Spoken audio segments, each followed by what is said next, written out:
ninka balada keeniya ninka sii babinaya baasiin ku shubayo baylah dhigay dadkiiso bu'da iyo caloosh iyo bustahaadii baa guban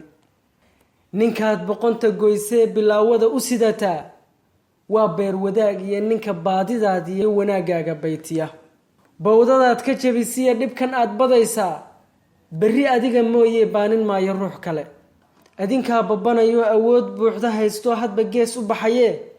imisaa ku barakacay hawdkiyo bannaanada oon haysan baad iyo wax ka dayra bahallada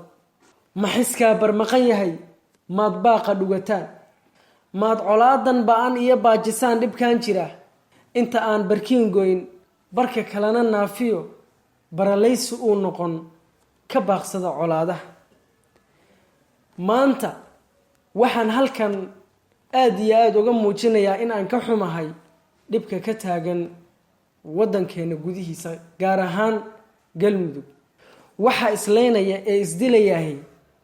haddana isbarakicinayahay waa dad walaalo ah waxay maraysaa kugu dhimay iyo kaa dhimay waa cunugaagii ama walaalkaa oo gacantaada ku baxay adigana kaa dhintay berri ka maalin haddii ay dhacdo in xurguftan iyo dhibaatadani ay hakato waxaa lama huraan oo xaqiiq ah ninkii aad adigu gacantaada ku dhibaataysay in uu berri adiga baan kaaga baahan yahay ee ay waajib kugu tahay in aad walaalkaa ilan weye aad baaniso oo dhibta aad ka bixiso tan kale haddii ay dhacdo in walaalkaa adiga kaa dhintay oo adiga kugu dhintay gacantaada ku dhintay adigana kaa dhintay caruurtiisii iyo xaasaskiisii iyo waalidkiiba ay dhibaato mutaan markii uu ka go-ay dabadeed